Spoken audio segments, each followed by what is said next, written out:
good afternoon. I want to thank everybody for logging in and calling in today for our webinar. We have a guest host, or I guess a guest today, talk about specifically note investing and how to maximize your ROI or your return on investment, either in an IRA or not. I mean, today's webinar is great because you can take what you've learned and apply it hopefully to your self-directed IRA account, or if not, certainly the investing you do on a personal basis. So just a couple housekeeping notices or notes I'd like to go through.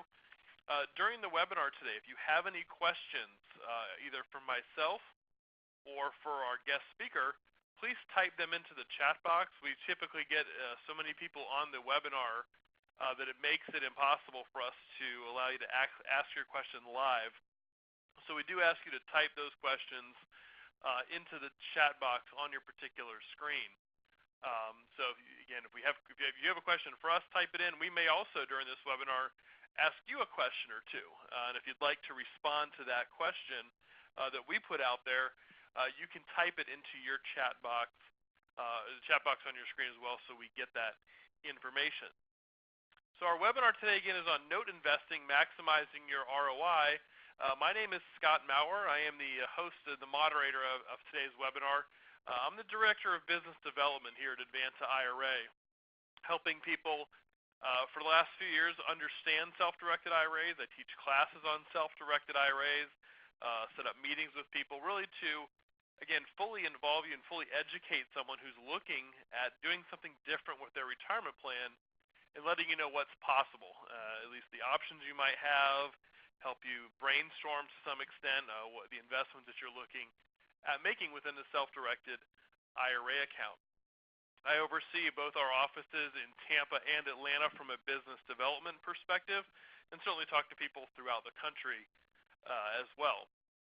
Now, our company, we are a nationwide administrator, so though we have offices in Tampa and in Atlanta from a physical perspective, we do have clients and we do help people all over the country. In this day and age with technology and emails and faxes and things of that nature, it's very easy for us to work with someone who is 1,000 miles away, almost as easy as it is for someone who's 10 miles away. So we provide really excellent customer service. Our focus is on the clients, making sure that from the investment perspective and their entire time with us here at Advanta, that we meet their needs and we pay attention to what they have going on. That's really what we strive to do on a day-to-day basis. Just a quick note about us. We have over 20 years combined in the industry. We are, again, we're a self-directed IRA administrator. The only thing we do at Advanta is to hold alternative assets in retirement accounts, whether that be an IRA or some other type of qualified money. The cash that you have here at Advanta is secured by the FDIC. And we have a personal account manager system, again, going hand in hand with our commitment to customer service, is each client gets appointed to one individual in our office who will be their dedicated account manager and their account rep who will be able to work with them regarding anything happening with their account, whether it's an investment that they want to make, a question on the account, or online access, etc. You have that one-on-one personal touch. That's something we instituted a few years ago to really, again, try to address and make the customer service experience that much more pleasurable for our clients. We also are very committed to education. That's why we are excited to have our guest speaker on today to talk about a topic, note investing, that we don't always get to. We mention it in some of our seminars, but we're going to have our guest today go into much more detail than really we can go or we have the expertise to go into here at Advanta. But again, we're committed to education. Again, whether that's just the basics of self-directed IRAs, whether it's note investing, whether it's talking about LLCs, and legal structures like we did a few months ago. We want to provide that information. We want people to be fully educated. We want them to understand what they're doing and hopefully get all their questions asked and answered as well. We have live events at our offices. We have the webinars like you're listening to today. We have an on-demand learning center on our website. We have a YouTube page. We have a blog. Again, plenty of things to help get you educated and get you the information you need regarding self-directed IRA accounts. Now, I'm not sure exactly who all is on the call today. I'm guessing most of you on the call have heard of a self-directed IRAs already. That's why you're listening to this. You're either maybe a client, you may be someone who's thinking about becoming a client, or someone who has an interest in this. But for those of you who may be new to it, just want to cover our bases. Self-directed IRA really is an account in which an individual can set up where they have the authority, the ability to invest in a lot of different alternative assets. Most retirement accounts are limited by banks and brokerage firms to investments that they sell. They have mutual funds, stocks, CDs, etc., that they limit their investors to. A self-directed IRA is one in which you have control to invest in a wide variety of different assets. The IRS rules are actually fairly broad when it comes to making investments in an IRA account. Self-directed IRAs really only account about 2 to 4% of total IRA investments. When you're thinking about what types of money would qualify, any type of IRA, if you're again, listen to today's seminar and see this, note investing sounds something that's very intriguing for me. I'd like to look into it more, more further. I want to, use monies to do this. What monies do I have access to within a retirement plan? Any type of IRA, whether it's a traditional Roth, a SEP, or a simple is able to be used. We have a solo 401k account. We also offer education savings accounts as well. So there's a couple different types of accounts that you would have the ability to use those types of money. And the one account that's not listed on here is kind of your old 401k accounts.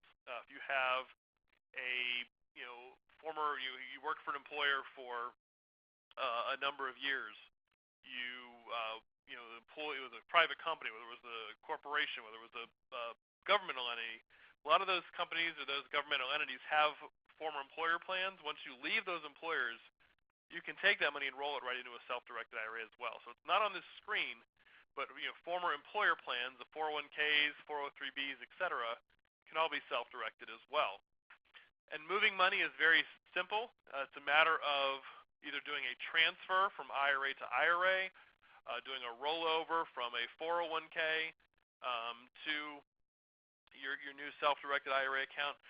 Whenever you move the money, the key thing to always remember, whether it's IRA to IRA, 401k to IRA, is it's always a tax-free movement of money. So if you have money in a brokerage account or a bank and you want to self-direct it, it does not cost you anything tax-wise to move that money over. And you can do unlimited transfers, unlimited direct rollovers.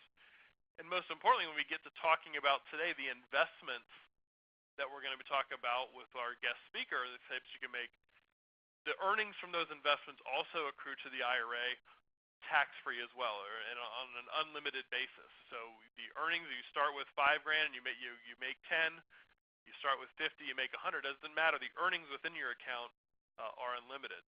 Now, the types of assets that we have that we hold at Advanta are self-directed. Really, any type of real estate, commercial, rehabs, flips, timeshares, residential properties, condos, duplexes. If it has a deed, your IRA can hold that investment. So if you want to buy a piece of real estate, it's got to be for investment purposes only. It can't be a primary residence or a vacation home. But as far as a rental or a rehab, any type of real estate would qualify to be self-directed. We also hold a number of other alternatives. Private LLCs, whether it's a checkbook LLC that one person is creating for their own account, whether it's a large hedge fund, whether it's a large partnership where your IRA is buying 1, 2, 5% of the total value of that entity, your IRA can do that as well. We see people investing in private partnerships, movie projects, equipment leasing, foreign currency trading. The list goes on and on, again, because the IRS rules say the only two things you can't buy are life insurance and collectibles. So when you take those two different types of investments out of the equation, there's certainly a lot of other different things that you can invest within a particular IRA account. Now, the other kind of category of investment to save for last year is because we're going to talk about these today with our guest speaker. What I call this last category, really I put them in this category of paper assets, mortgage loans, tax liens, unsecured notes, using your IRA as a private lender in order to a third party. And tax liens, mortgage loans, unsecured notes, debenture notes, in a sense, they're all some type of private loan. So again, today's webinar, we're going to focus on note investing and investing in unsecured notes or investing in mortgage loans and how your IRA can benefit from that. But this is another large category outside of real estate. Real estate, we're talking about the brick and mortar, the actual dirt investment. These are assets that are very related, still in the real estate realm. They take on different significance, and there's different ways to invest. And that's what we're going to have Ryan talk about today with us here in just a few moments. So again, any type of these assets are really, again, paper. They're not the actual brick and mortar. Some of the benefits of doing private lending is the fact that there's a lot of different types of loans that you can do. Traditional mortgages, short-term financing, could be an unsecured note, could be secured by assets other than real estate. You could structure a deal as a joint venture. As we'll talk about today, not only can you create a new note, you could possibly buy an existing note that maybe is non-performing. It's at a distressed value, similar to buying maybe a foreclosure property or some other property on a short sale basis. And when you do create new notes, if you are creating a new note, or even if you are maybe buying an existing one, the terms of the note that your IRA is investing into really are up to you. So if you're going to make a loan to someone from your IRA, you get to decide the amount you're going to lend, the interest rate, the terms, the amortization of the loan, if there's any equity participation. And again, certainly if you're buying an existing note, you're going to look and say, okay, what are the terms of this note that I'm buying? What am I acceptable? What is acceptable to me? What kind of risk am I willing to take? So again, when you're getting to sit in that position as a banker, it's your IRA, it's your money someone wants to borrow. It's an incredibly great position to be in. And some of the benefits, again, of private lending, one, again, I just mentioned, you're acting as the bank. If you're setting those terms, you're almost setting the rate at which your IRA is going to grow. For a lot of individuals, the attractive part about investing in loans and in notes with their IRA account is there can be less liability than owning real estate directly in the account. Okay, so if you own real estate in your IRA, obviously people slip and fall, other suits, you need to make sure you protect your IRA, and you can certainly do so. But for others, not even wanting to think about that, not have that potential headache, owning a note can expose you to less liability than maybe owning the real estate. It also can be a low maintenance asset. If you're investing in a loan that simply makes your borrower makes one monthly payment to your account, you check once a month, make sure they've made the payment, and that's all you need to know. If you buy real estate, you're going to make sure the payments come in for your rent, make sure the property is being kept up. Maybe you have to do some repairs, other things that take a little bit more of your time. So private lending, again, can be a very low maintenance asset. And you can also partner the funds among other IRAs and individuals. So if you have some money in your IRA, you can partner it up with other people to make that private loan alongside a third party. So we're going to talk about private lending today. Before I go on and introduce our speaker, I just want to remind everyone, if you have questions for either myself or for Ryan here as he comes on and talks about note investing, please type them into the chat box on your screen. I will be monitoring those and letting Ryan know when we have a question that comes up, so please type those in on the screen. If you're someone who's listening to a recording, certainly we'll have our contact information at the end of the presentation. We are recording today's webinar for those of you who are listening live and maybe want to listen again later. We are recording the webinar. We'll be sending the recording link out to everyone as well. So please make sure to, again, get your questions asked, and if we ask a couple questions during the webinar, use the chat box to respond back to us. Now this time I want to introduce our guest speaker. His name is Ryan DeMent. He is the managing partner with Red Enterprises and is an expert in note investing. So we're going to let Ryan come on to talk to us about how to invest in notes, performing, non-performing notes, and giving us all the nitty-gritty and the details, hopefully to get you better educated again about note investing in itself. Ryan, are you there? Yes, I am. Thanks, Scott. All right, Ryan, I'm going to turn it over to you. And like I said, if I see any questions pop up, I'll make sure to maybe interrupt you at certain intervals. And if you want questions asked, please just ask them when you go through. Great. Thank you. Thank you, everyone. Good morning, good afternoon for joining me. Today, I would like to take you guys on a little bit of a note journey, investing piece of the difference between performing and non-performing notes. Today in my presentation, I'm going to go over a little bit about the industry as a whole. We, Red Enterprises, focus on first liens on single-family residence. So I'm not going to touch on the commercial side, but it will be a talking point.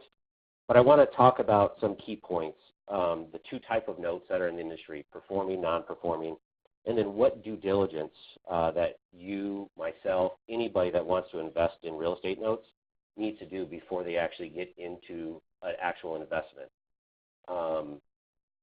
So today, the outline, and I want to explain to you guys, we're a little bit different than most. Here's the thing is, note investing is not sexy or crazy or anything like that. So we like to punch it up a little bit and keep you guys entertained with our slides. So today I'm going to talk to you guys about what the heck are real estate notes. Are you ready to get edumacated? Tomato, that's going to be the difference between performing and non-performing notes. The social ROI, that's the big piece. You're giving back to a community. You could be giving back to a county, a state, when you're investing in performing and non-performing notes. Compliance is a must. This is a big piece of the actual industry. And for us, it's a learning piece that's always evolving and making sure that you have the right team in place, whether it's the vendors, whether it's your general counsel, or other entities that you actually have to make sure that you're compliant with state, federal, and local laws. And the details. This is where we get in kind of to the nitty-gritty of what it looks like in the process of investing in performing notes and non-performing notes, and the actual actions that we go into that you need to look at when you're actually going to buy a performing or non-performing note. And then a little bit about us to close out our typical approach, and then our story. So let's talk. What the heck are real estate notes? We all pretty much know what they are. They are a financial instrument that's attached to real property, whether it's a single-family residence, it's a commercial property, it could be land, it could be pretty much anything. It's just a generic overview of what a mortgage is. So there's two pieces of this industry, like I said earlier, performing and non-performing. This second bullet point is regarding performing notes. It comes in many forms: land contracts, owner financing, trust deeds. Those are just the big ones within the industry. In 2016, from individuals, whether it be small entities, LLCs, self-directed IRAs, individuals like myself, like you, there was about $10 billion originated in this market space in 2016. Contract for deeds, owner financing play a huge role in the mortgage industry. These type of notes are they potentially help homeowners that have been shut out of the actual mortgage space. They can't qualify for traditional financing from a brick and mortar lender. So what do? They come and look for individuals like myself and for you to lend the money. So let me give you an example. Let's say I'm selling a house and I have a buyer come in and they can't qualify for traditional financing. We could then offer them a contract for deed or owner financing, to where then we become the bank or the lender and carry that note. There's 11 different exit strategies out of that, but with that said, you then take those monthly payments or receive those monthly payments from that actual contract. So you get to be able to set those guidelines. The piece that I'll cover later on in the presentation is the regulatory environment and making sure that you're compliant with those laws. That's a big piece of our industry that a lot of people overlook, and they just want to jump into the industry and go. You got to make sure that you're checking local, state, federal laws before you actually get into this. The other piece of it is the non-performing. There was $15 billion worth of non-performing notes that were purchased in the first quarter of 2017.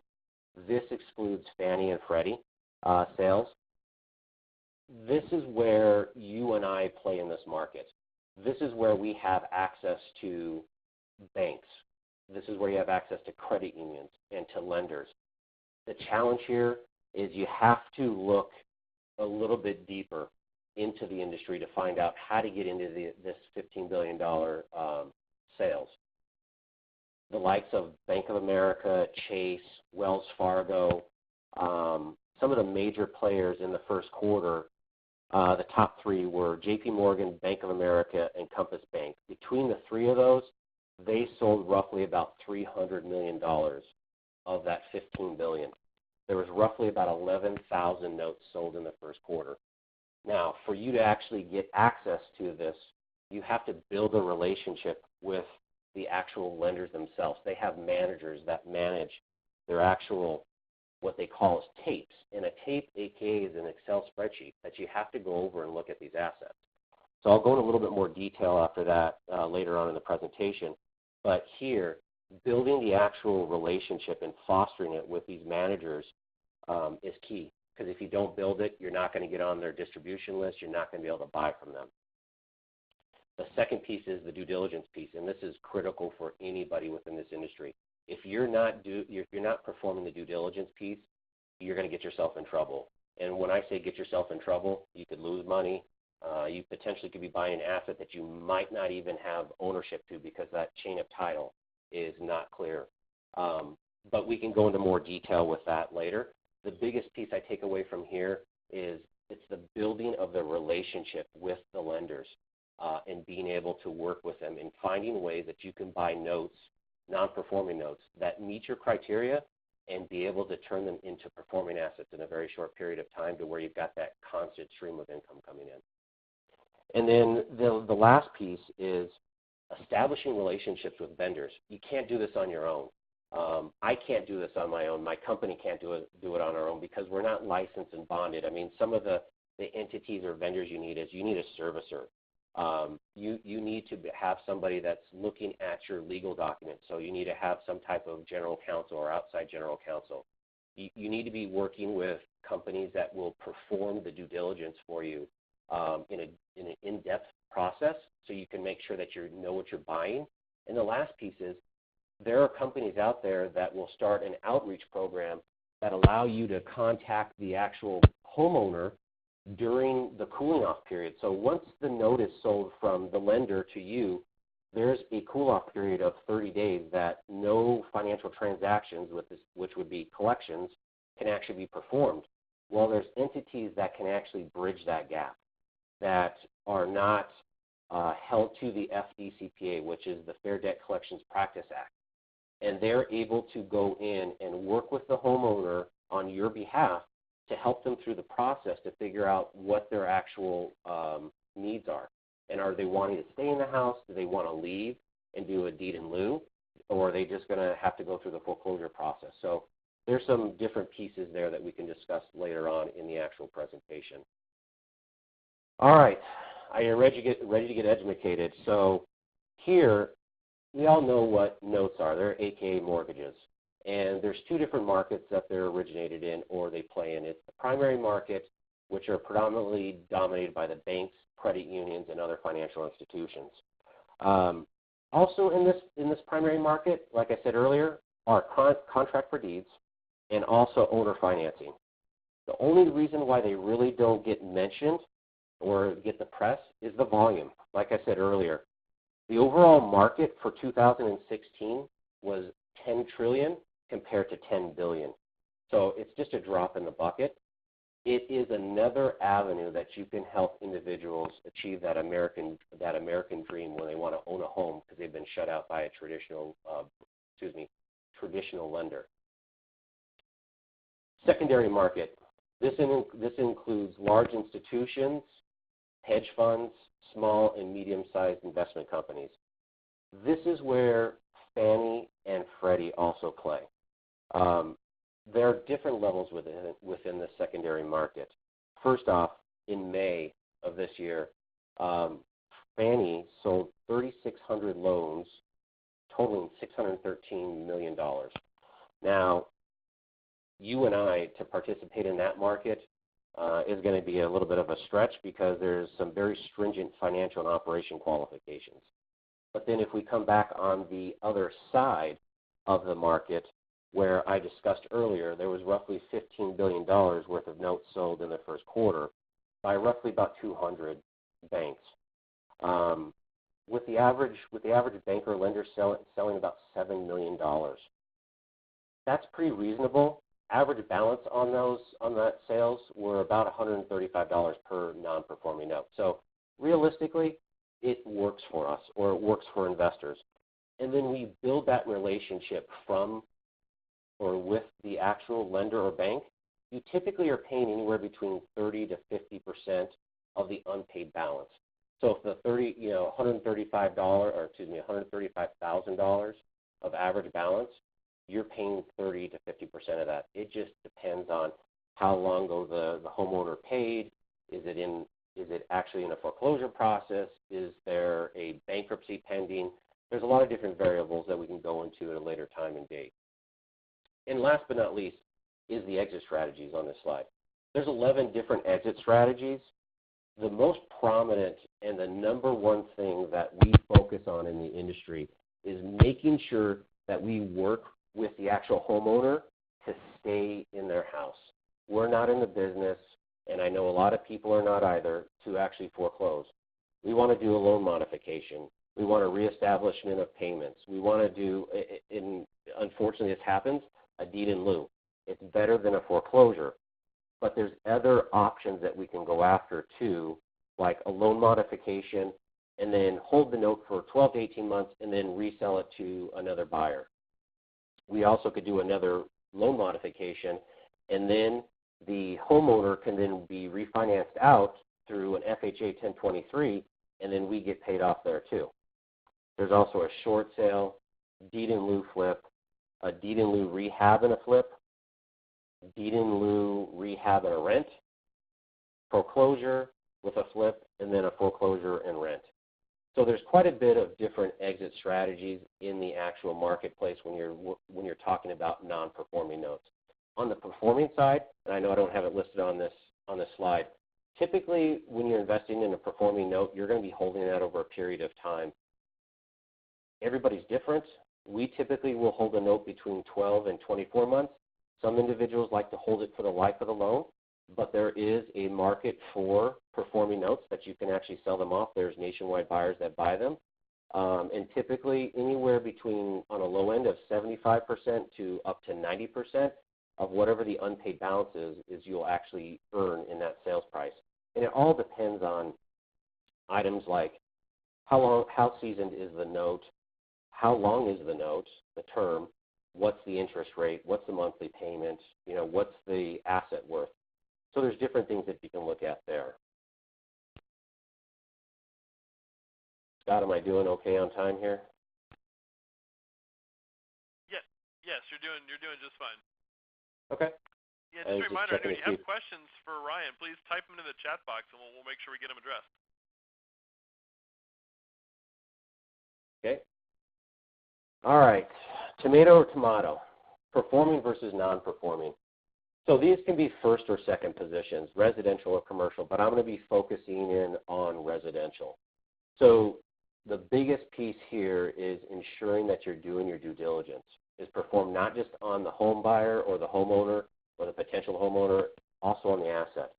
You've got to make sure that you understand who actually owns the asset. Are there liens against it? And those liens could be, a second deed. You can have tax liens. There's many things that you need to look at. And then the other piece of it is the home buyer. If you're going to decide to get into performing notes, you need to make sure that you are working with a licensed real estate mortgage broker to be able to fund these. What happens is, and we'll go into it a little bit later in the presentation, Dodd-Frank regulates this piece, and you need to make sure that you're compliant with it. And that's one of the biggest things that this industry has a challenge with is ensuring that we are compliant with the laws and regulations that are out there. If that all goes to plan and you fund the deal, it generates passive income immediately. Some examples, we typically look at deals that we generate is anywhere between 10 to 20% down, just like a traditional mortgage. But then we have more flexibility with being able to set a payment for that individual to make it affordable and ensure that they can stay in the house. That makes the American dream is truly alive, because then they actually own a house, they have the ownership in it, and I call it skin in the game. Desired return, this is based on you and your due diligence. The funding and the purchase price. Where you buy that purchase, where you purchase that asset, that purchase price is key. If you're buying at the top of the market and you're paying almost 95, 100%, for what that asset's worth, that's going to be a stretch when it comes to being able to turn a profit on this. So you have to be able to watch what you're buying, how much you're paying for it, and then where's that loan to value going to be. And then the funding piece is, what are your costs associated with it? So that licensed mortgage producer is going to charge you a fee anywhere between 1% and 3%, and then anywhere between $200 to $500, depending on what else you're trying to do. The other piece that's inside of this with that return is there are some costs associated with this. Your servicer, which is my last bullet point there, they're typically going to charge you, and I know about 20 or 30 servicers in the industry, there might be more. They're typically in a performing note going to charge you anywhere between $25 and $50 a month. It's not very much, but you have to make sure that you have that cost in there or have it built in. You can produce double-digit returns in this process, and that is just solely up to you. This comes down to doing your homework, doing your due diligence, and making sure that you're buying or you're funding the note at the right price.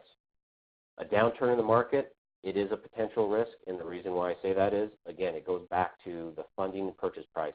If you're purchasing it at the top of the market and you're not getting a discount or you're not negotiating it down, that will be a problem. So you could potentially be upside down in that note if we do take a turn like we did in 2008 or 2009. Non-performing notes. So these can also be first and second position residential or commercial. I'm only specifically touching on first for residential. The due diligence is only performed on the asset. We're not looking at the homeowner yet. That comes down the road. We're looking for items like, again, are there tax liens or other type of liens against the property, whether it be a second or a tax lien? Is there any type of past due property taxes on the property? The other piece is, can we do the comp support the sales price? Can we actually look at the local rent? So a big piece out of a non-performing note is, let's say local rents are $600, but the non-performing note payment on a monthly basis is $1,000. Is that homeowner going to want to stay in that asset after we buy that? Probably not. They can go out and rent for $400 less a month than they can do for their mortgage payment. So you've got to be looking at something like that. As I said earlier, they can be purchased directly from lenders for 30 to 50% of the unpaid balance. Reperformance. This is the biggest piece of non-performing notes. This is where you want to start working with that homeowner to ensure that he or she or the family wants to stay in the house. As soon as that happens, you go back into those 11 exit strategies. You can do a forbearance. You can do a loan modification. We could pretty much do anything that a lender or bank wants to do or could do in the past. So this is where you create that steady income stream by working with that individual to find a financial remedy that works for them. Again, the American dream is not lost. We try to keep everybody in their house. If they have their will and a way, we'll work with them. Desired return, it's solely based upon due diligence and making sure you do thorough due diligence and that purchase price. Market downturn, we do have 11 different exit strategies. So if the market does take a downturn like in 2007, 2008, there's always other ways to actually work with this hard asset to make sure it's performing. Most of the time when we do have a downturn, you're going to look at some rentals. Depending on what the market does and where you're at, each market's different, but we look at a lot of rentals during that time. And then the last piece is accredited vendors. This is a peace of mind, making sure you're setting yourself up for success, making sure these vendors are licensed, bonded, and they do these tasks on a daily basis as part of their business entity.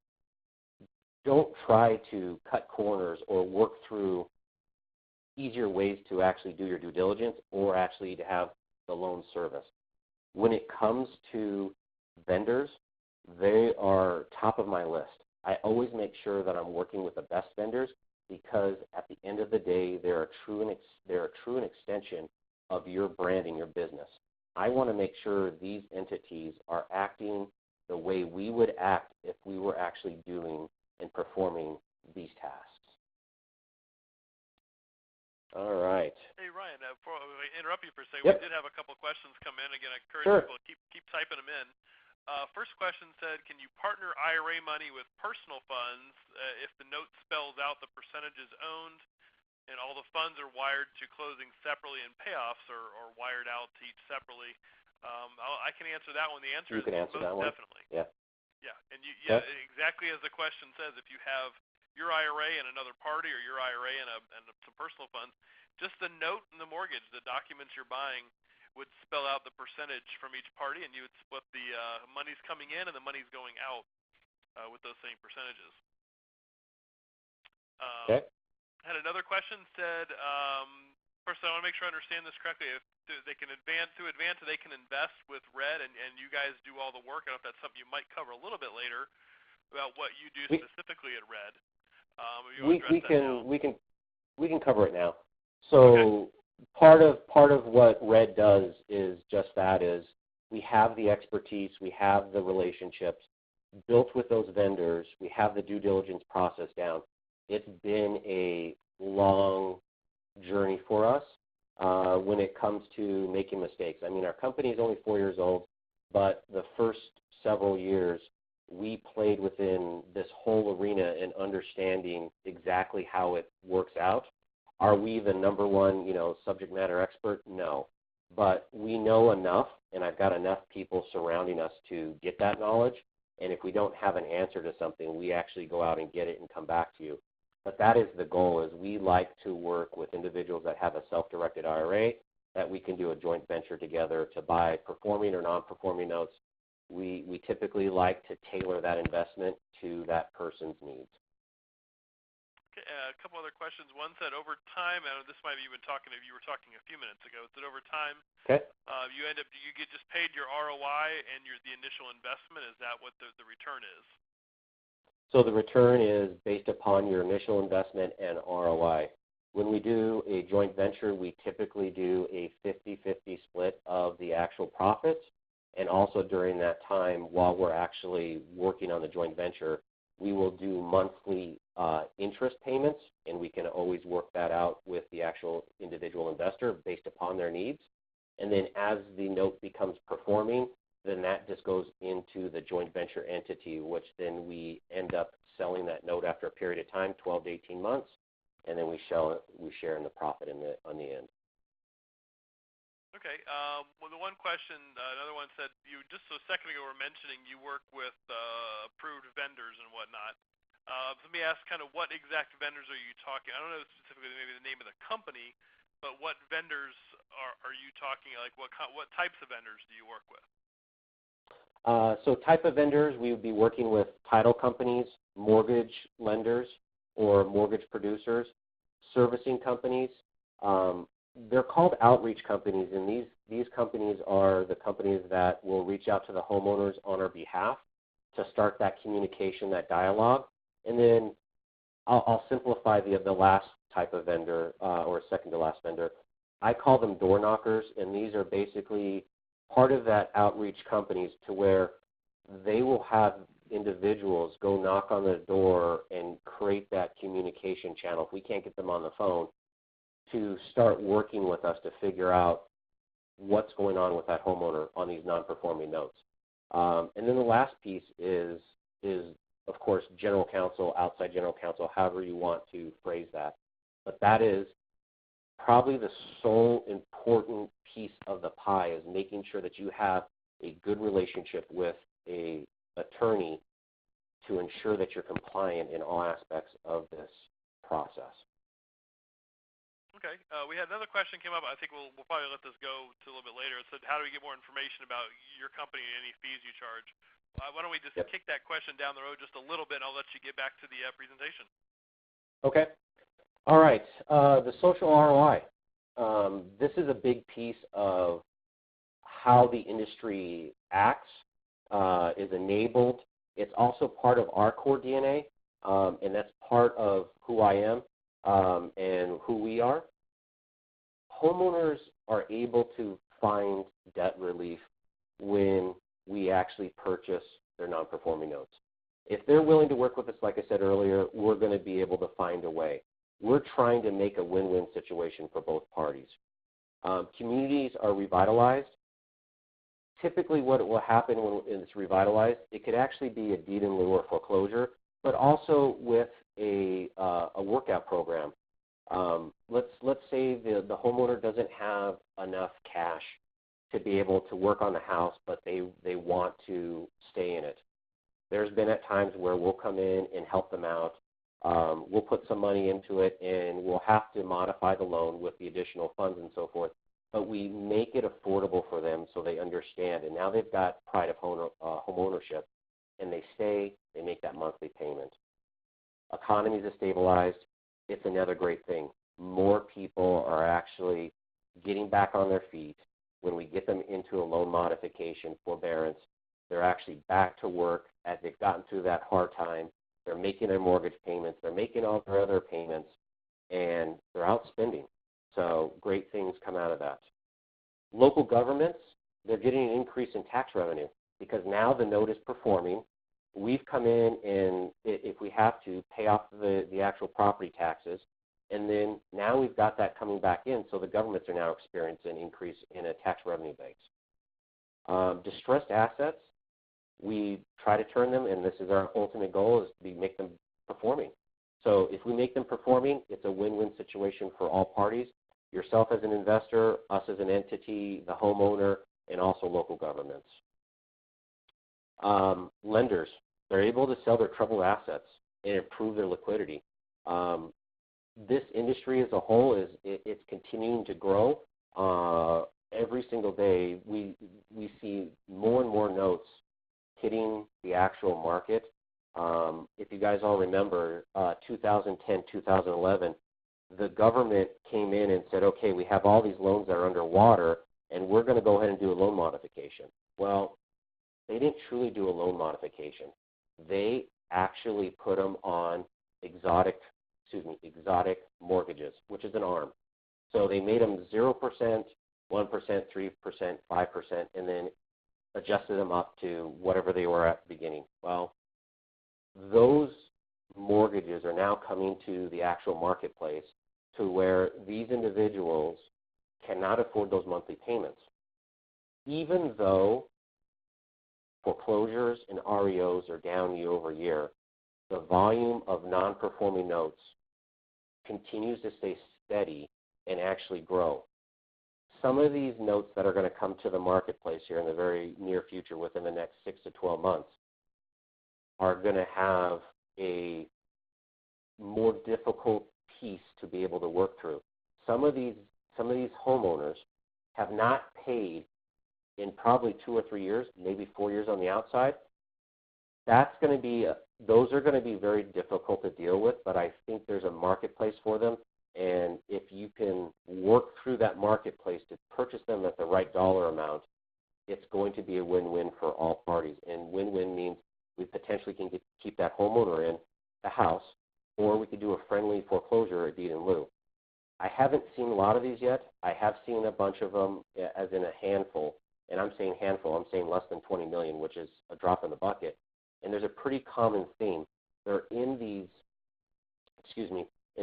higher end markets. When I say higher end, where they matured quicker. So Las Vegas, Nevada, Phoenix, Arizona, Miami, Florida, Chicago, Illinois, those to name a few that went well above the other markets, the hot markets in Dallas, Texas too, in the 2007, 2008, 2009 bubble, and you had people paying over $200 a square foot for a house. Well, it's unfortunately overpriced, and now we have to figure out a way that we can help these individuals to move forward. So we could talk about that at a later time. I could get into a long conversation about that. It's a passion of mine that I like to help people and find a way that this can all work. And last but not least is investors. There's great returns to be out there, and they're all secured by a hard asset, real estate. I will show you in a later slide some of the returns that we had.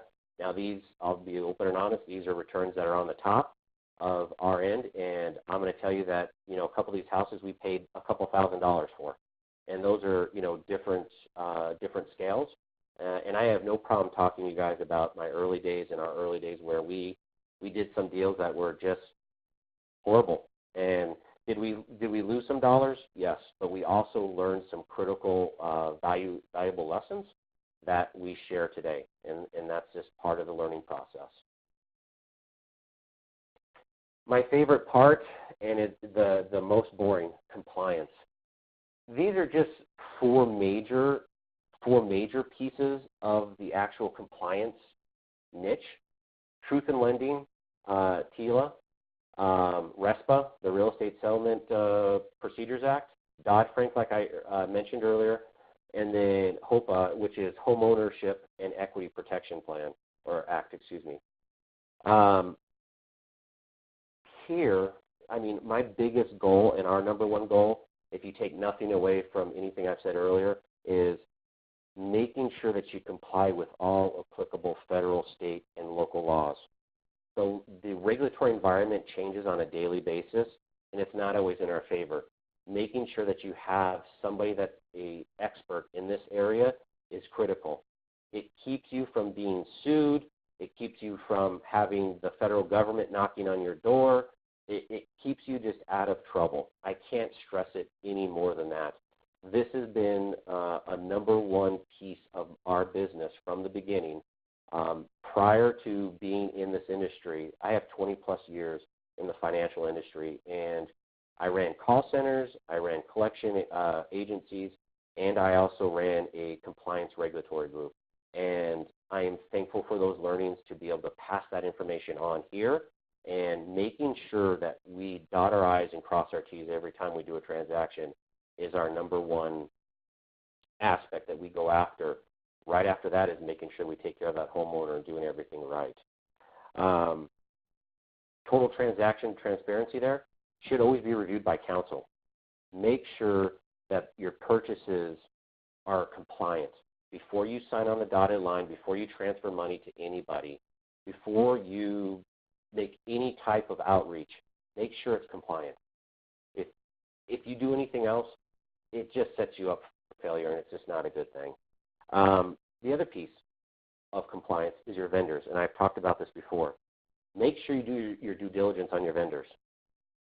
If you're wanting to do business with them, make sure it's not just checking the box. You're making sure that you're doing everything possible to ensure that they're compliant with all laws and regulations. Key point here again, they're an extension of your brand and your business. Make sure they're acting on your behalf as you'd want them to act.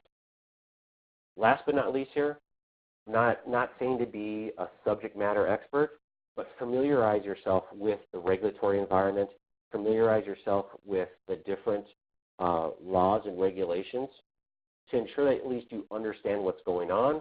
It makes you a better investor from an educational standpoint, and it also keeps you engaged with the process and making sure that you stay within those guidelines, but then you know what you can and can't do, so you're always on the right side of the fence. A little bit of a story and an anecdotal story before I get to the next is, we did a deal early on in our business where the transaction wasn't as clean as I liked it, and without doing our due diligence on the actual note itself, it was a performing note, we would have gotten ourselves in trouble, because what happened was this individual on the front end originated a loan on a house that he owned. That's no problem. But the challenge was it didn't go through a mortgage loan office or a licensed mortgage loan office. 2, it wasn't closed at a title company. And the third piece, part of Dodd-Frank, is if you originate more than 5 owner finance deeds of trust in a year, it has to go through those 2 entities and has to be checked off. And the last piece that he did all the negotiations on the actual note itself, which is a big no-no. So when we saw that and he couldn't provide us all that information, I was so far down the road, it almost was difficult for us to pull it back, but we were able to. I had sunk some money into it. When I say sunk money is I was dotting my I's and crossing my T's, but I was making a decision based upon the information that I'd been provided, but I was missing one critical piece, and it's a title report. And the title report would tell me exactly how these loans were funded and what entities closed them. And as soon as I got that title report, I could figure out that none of those entities were involved. And I stopped the process. At that time, we'd probably spent about $500, maybe $600 on the outside to actually do our due diligence. So lesson learned, it's not expensive, but it's a lesson learned that I will put in the due diligence up front to make sure that on the back end we're taken care of and everything is compliant with local, state, and federal laws. Hey, Ryan, I was going to interrupt. Another quick question come in, and Yep. also we have about 10 minutes or so left in the webinar. I just want to make sure I gave you that time constraint. Yep. But somebody offered just asked to clarify what services are offered by RED versus the services that are typically offered by Advanta. Is it fair that Advanta is the SDI, the self-directed custodian, where RED is the investor's coach? I would agree, yes. Advanta serves in the role as the IRA custodian, and we hold whatever assets that you're looking to invest in, whether that be real estate, hedge funds, or what we're talking about today with the notes. And yes, I mean, RED, I don't know if you want to put yourself as the coach necessarily, Ryan, but maybe just make sure we explain before the end what those services are exactly that you do, which you've already explained it somewhat already. I just want to make sure this individual gets some more clarity. Okay. RED is the actual business that's going to perform all of the due diligence and the investing on your behalf. It becomes a passive investment for yourself. It is the point where we are joint venture partners, and we actually will do all the due diligence, like I said up front, and make sure that we do all that piece. It is a partnership. So once we identify the type of investment you want, performing or non-performing, we go through and find notes that meet that criteria, share that information with you, and suggest 2 to 3, maybe 5 notes. And then we can make a decision from there. We can go back and forth, have that discussion, and then from that point, then we'll go invest in the actual note with your self-directed IRA and start the process, whether it's performing or non-performing. And then once we decide to exit the strategy, whichever that is, of the 11, then the profit from the actual sale goes back into the joint venture, and then we share the 50-50 split of the actual profits. Okay, yeah, right, I get it. If anyone has any other questions, please get them in. We'll have probably a little bit of time for some questions afterwards, but I definitely want to let Ryan get back to the presentation and to make sure you get all of your information out. Yep. All right. Details and more details. This is a high-level overview of what RED goes through when they're looking at a when they look at a tape from a lender. We get the tape in from the lender. It could have anywhere between 50 to 1,000 lines, and each line of the Excel spreadsheet is an asset or a note for sale. We immediately drop it into an online database that we have, and we start looking for assets based upon state and zip code information. These state and zip codes are based upon our buying criteria. That's what we buy for our own portfolio. Each investor might have a different criteria. If they're looking for specific states, we can do that also. During this initial phase of the due diligence process, we're looking at comps in the area, rents and taxes, like I talked before. If rents are lower than that mortgage monthly payment, they're automatically kicked out because there's not going to be a reason why that homeowner is going to want to stay when they can go out and rent for cheaper. The other piece that's in there before we place the bid with the lender is we're looking for some pride of ownership. And one of the things that come in here is what we call as a BPO. It's a broker price opinion.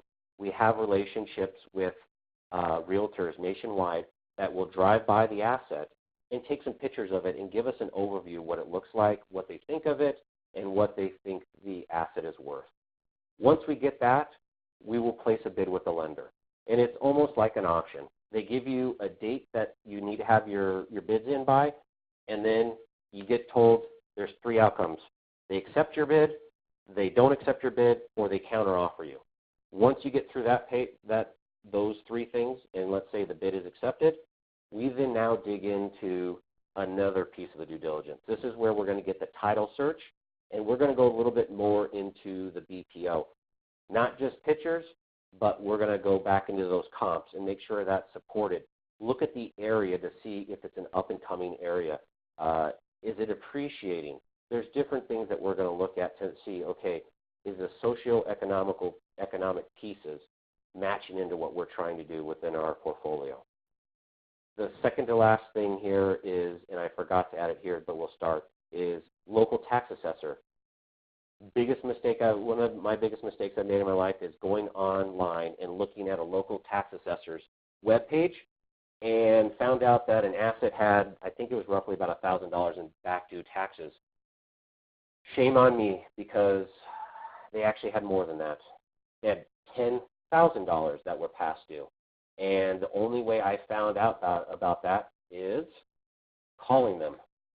The best way and only way I do it now is calling the local tax assessor and getting them to give me the information over the phone. So I was able to go back with the lender, and it's somebody that we had purchased in the past from. I was able to negotiate some of that down, so we at least didn't get hammered on the $10,000, but I did have to take a little bit of a hit on it. The last piece is the assets clear the due diligence. Everything matches up. We're ready to go. And at this point, we need to figure out, okay, assets good. We have the bid in. We're ready to go. If there's any type of final negotiations with the lender, and that could be with the taxes or whatever, we do that. And immediately after that, we agree on it. They send you an email, lock you in.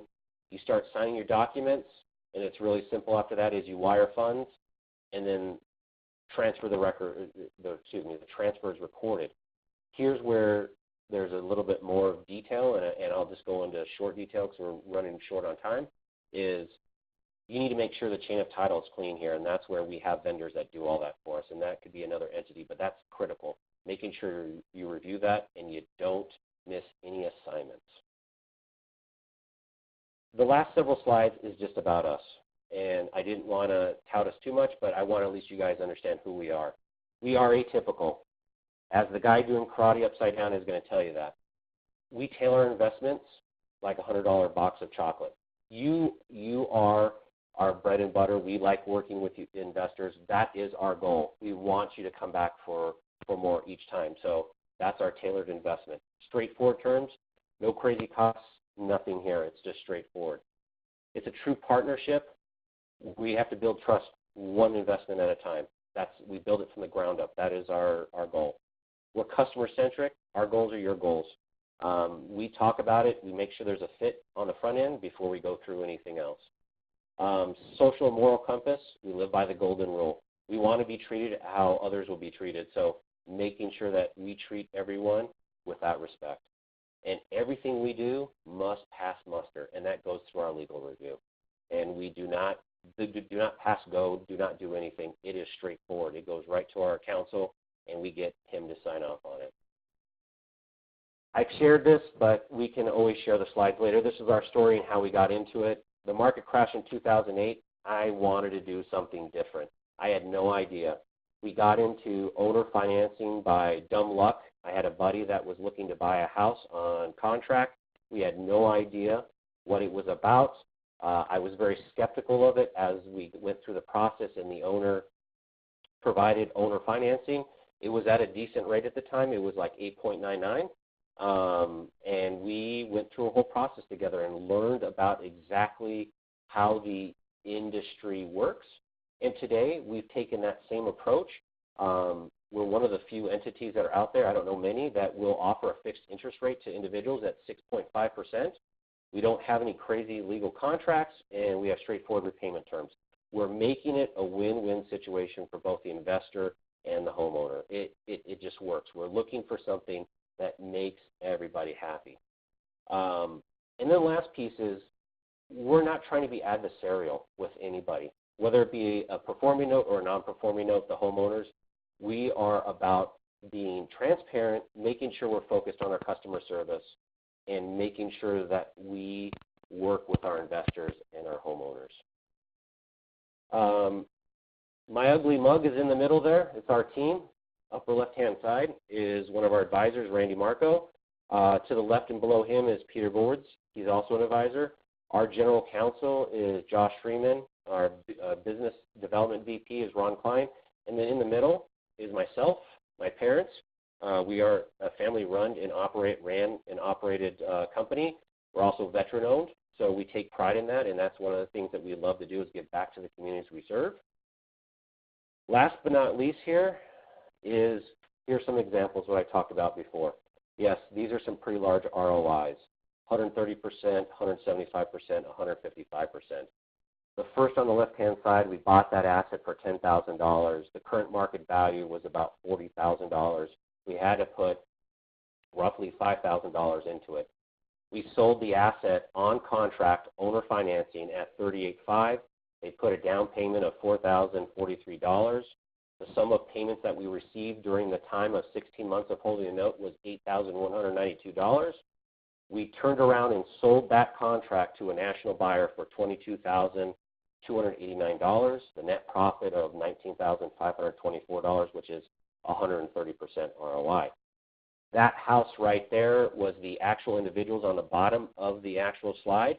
That is Jessica and Juan Cervantes, and they have a little bit of a quote there. We're very passionate about serving our homeowners, and this is a little bit of a feedback that they gave us, so you can read that in your leisure. The middle asset, these are all in Indiana. This is where we've cut our teeth, was purchased for $5,000.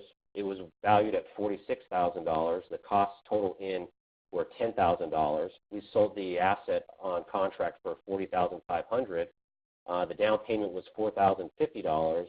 Sum of payments were $7,800 for 12 months. Contract sales price to a national buyer was $29,459. Net profit of $26,309 for an ROI of 175%. Last but not least, this is the shortest term that we've held anything other than when we wholesale notes, and that's a whole other that's a whole other conversation.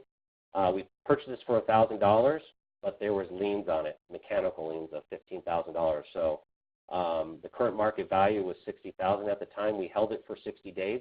We had an individual come in and pay cash for it, which I have contract there, but it was a cash purchase price of $40,800. Net profit of $24,800, which is an ROI of 155%. Again, our legal counsel guides me. I have to put out the earning disclosures and all that great stuff. That what we've done in the past is not indicative of what's in the future. And just like anything else, it's a risky business, and you have to do your due diligence before getting in. And last but not least, thank you for your undivided attention today. My contact information, the bottom right-hand side, that's my cell phone number. I will share the presentation with you guys through Scott if you want it. Please feel free to contact us on social media through Twitter, Instagram, and Facebook. And my cell phone and my email address is on the bottom right-hand side. Great, Ryan. Thanks. We do have a couple questions, and make sure we'll let everyone who's anyone who's listening live, if you want, if you go into the chat box and say, please share information. I can also give Ryan your contact information, only with your permission, though. So you'd have to make sure you put that in the chat box, or you can certainly reach out to him here as well. We had a couple questions come in. We'll make sure we get to those before we wrap up. Somebody asked, is there a local entity, one that someone could use to ensure your loans are compliant with the laws? The RESPA, the Dodd-Frank, et cetera. I guess what they might be asking is, do they have other? Could they use their own local attorney in addition to yours, or how do you work that part of the deal? Well, that actually is a company that's based out of New York that does it nationwide. So what will happen is, while we're in the due diligence process, we will get the documentation. So you'll get a promissory note, you'll get the copy of the deed, and then any chain of title. So any documentation that's been created on the note, I send to this entity, and they go through it, and they have, I call it their magic sauce. They've got access to all the databases that you need, and they go through and check it line by line to make sure that there is not a piece of information missing, to make sure that you've got clear ownership of this asset. That's just right up there with having an attorney that knows all these items. So there are companies that do that. I have one company that does it out of New York, and they're the best thing since sliced bread. All right. Another one question. So to understand that any profits are split 50-50, I guess this also goes back to, we had that question I said we'd get back to about your services and fees Yes. you charge. Someone asked about, what about the sunk costs for a deal that doesn't close? Are those also split 50-50? Nope. Red takes care of those costs. So we will not pass on the upfront due diligence cost to you.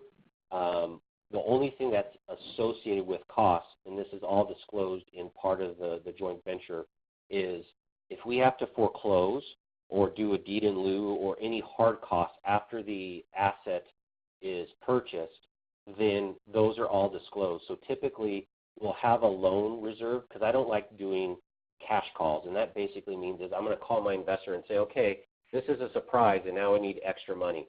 No, we're going to be upfront and honest and say, okay, if we have to do a foreclosure, we're going to have to put $5,000 aside for that asset, let's say in Florida.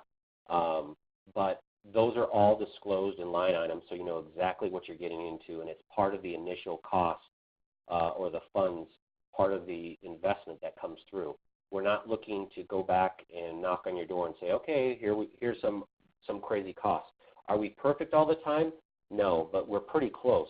And those are things that we try not to do, is those actual cash calls. I think it makes us look bad, and it's still prepared. You got to do your homework first, and if I'm preaching it, I also have to do it. All right, Ryan, we don't have any other questions at this time. We're out so a little bit out of time. Actually, wait, take that back. Yep. One more question come in before we move on. Said with the JV partnership, how do we determine when to execute a particular strategy for either foreclose, sell the property, rentals, etc.? What if you're JVing, kind of who takes on that determination? That's what Red takes on with our expertise. We will run through the options with you and take care of it for you on your behalf. We'll give you the outcomes and what the best outcome would be for your purposes as an investor, but also for the homeowner. So we balance that out. Like I said earlier, it's trying and focusing to keep the homeowner in the house. So that is our number one goal, and then after that, we work through the process. Some homeowners, they're not going to reach out to us, so we have to initiate a foreclosure because they put us, in a corner. Some reach out and say, hey, I don't want the house anymore. Can we do a deed in lieu with some cash for keys or something like that? Great. We do it. I mean, it's just the communication piece. It's all about being customer-centric. Another good question I kind of came up in my mind as well. We were talking, but someone said obviously general counsel looks over everything. Someone knows, is there a minimum investment amount? And kind of along those lines, I was going to ask, is there a minimum investment time frame? If somebody has money they want to invest with you, is there an exit strategy for them if they don't want to wait until your exit strategy plays out? But again, also, first question was, is there a minimum investment amount? There is a minimum investment amount. $25,000 is what we typically like to work with. We have gone below that, but that is a really good threshold when looking at the types of assets we purchase. Then the exit strategy piece. The exit strategy piece is dictated on the asset. So that's where we'll work with the individual on the front end to tailor and give them a bespoke investment to understand the differences between performing and non-performing and really understand what's their exit strategy like. Do they want to only do this for 6 months? Do they want to do this for 12 months? Do they want to do this for 18 months? There's different ways to look at it, and we just need to sit down and have that conversation. And someone actually clarified, it's $25,000 for each investment. You're not looking for someone to bring $25,000 and split that into 3 or 4 different deals. No, so $25,000 would buy you one asset or one non-performing note. We could actually get, depending on the purchase price, you potentially at a 25, you could get 2. Just depends on if we buy them on that lower end of 30%. It's just 25 is a safe number to say that you can get one asset with it. Okay. Good. Well, hopefully we got everybody's questions answered today. Again, Ryan's contact information is here on the last slide. Again, those of you who are listening live, we will be sending you the copy of the recording, the slides as well, so you have that. Those of you who are listening to a recording after the fact, please do reach out to Ryan or myself if you have any additional questions about the note investing or about self-directed IRAs in general. One last question popped in and said, what is the ROI on that $25,000 investment? My guess is that's going to vary. Is that correct, Ryan, depending on the deal? It's going to vary on deal, but track record and history, and again, this is all the legal disclosure stuff, it can vary from on a low end of 20% and like I've showed you guys up to over 100%. It just matters on what we buy and where we buy it at. All right. So again, Ryan, thank you very much for being on our webinar today. Again, my name is Scott Maurer, Director of Business Development here at Advanta, providing self-directed IRA services, and my contact information is here. Please visit our website. You'll see other great events, great webinars that we're having in the near future. You can find them on our website. You can find recordings, including this one, will be up on our YouTube page as well. So some great education there. We're always trying to bring additional people out there, different experts in different fields to really educate you. So Ryan, again, thank you very much for joining us today. Thank you for the time, and thank you for everyone attending. All right, great. That we'll conclude the webinar today, and we look forward to talking with everyone. Bye-bye.